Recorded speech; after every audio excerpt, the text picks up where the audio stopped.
Hello, everyone. Today we're going to talk about trauma and how to release it. One of the quietest yet most powerful facts about trauma is that it rarely stays in the past. It lingers.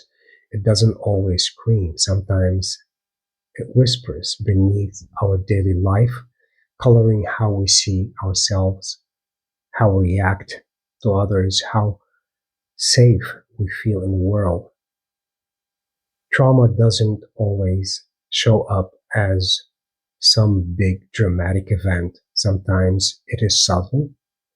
It's that quiet feeling in the background, like something is just a little off. Even when things seem fine on the outside, um, maybe it's the way you pull back when someone gets too close, or how hard it is to trust joy when it finally shows up.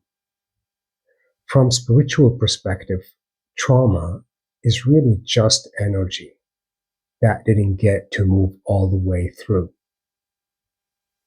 It's where something interrupted your natural flow, your connection to your own light, your wholeness. And because the moment wasn't fully processed, your system kind of holds on to it like it's still happening. The good news, that doesn't mean you're broken. It means you're human. And every human is subjected to traumas.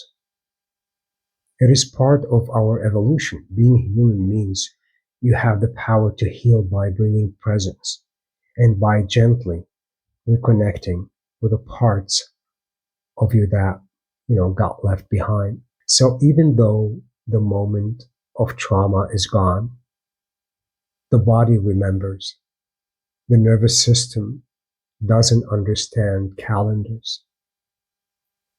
It doesn't always know the difference between the past and the future. It only knows what feels unsafe.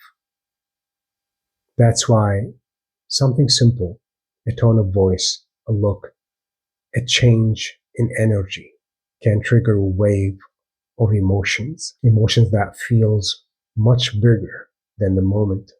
That's the echo of something old trying to find a way out. And here's the twist. We start to invest in these old patterns. Subconsciously, we build identities around them. We develop beliefs, resistance, and habits, all rooted in protecting ourselves from pain that has already happened.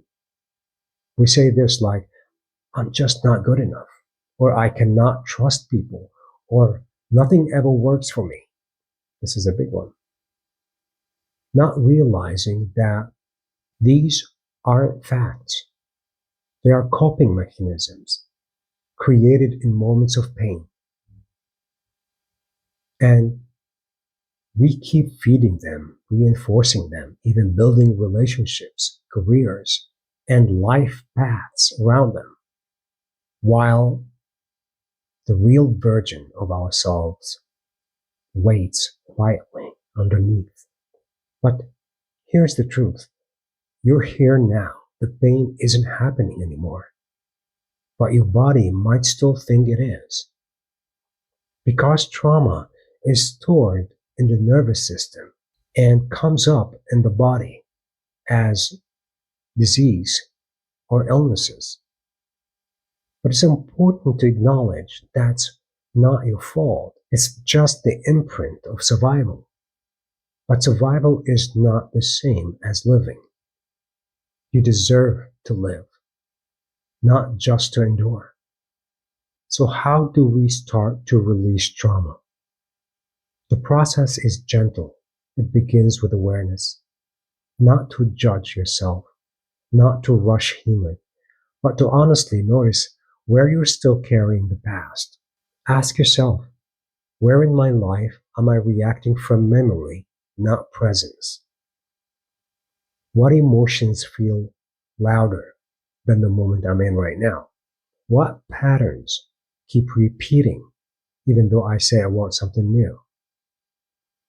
When we choose to heal, we are not just healing ourselves. We are creating a ripple effect, a ripple through time, backward to our ancestors and forward to our descendants. Healing is not selfish, it's sacred. It's a service. Nature shows us the way. At some point, I must turn inward and ask, what within me is not in coherence with my divine nature? Because in its purest form, divine nature does not cling to trauma. Organic nature does not store pain. The earth doesn't hold pain. She transforms it. A forest regrows after a wildfire. A river filters what it cannot carry. And you too are made of that same intelligence. When we return to that remembrance, when we give our pain back to something greater, that's when real healing starts. Humans, in our growing separation from the intelligence of nature, have developed the ability and the burden to store trauma. We hold it in our tissues, in our nervous system, our behaviors, and in doing so, we interrupt the natural process of healing when we refuse to return our pain to the greater system of God, the universe, to the earth, to the elements that are designed to help us release. We become stagnant, and that stagnation eventually manifests as dis-ease. Healing begins when we remember that we are not separate from the living intelligence that made us. We are not meant to carry pain forever. We are meant to offer it back to something greater, something capable of transforming it. That's not avoidance. That's reverence. That's remembering who we really are. From that awareness comes the invitation to revisit the original wound, but this time with support, with presence, with compassion, not to relive it, but to witness it, to return to that younger part of ourselves, the one who froze or shut down and or made up a story to make sense of the pain and say, I see you. I know why you did what you had to do. And I'm here now. You become the safe adult your younger self never had. You bring presence to the place where there was absence, right? You bring breath where there was contraction. You bring choice where there once was reaction. This is how we start to unlock and to unhook the trauma from the present. The memory might still be there, but your relationship to it changes. It becomes part of your story, not your prison. You start to experience a new truth. I am not what happened to me. I am who I choose to become right now in response to it. And with each step, you return more and more to the reality of now. This breath, this body, this moment, where you are in fact safe.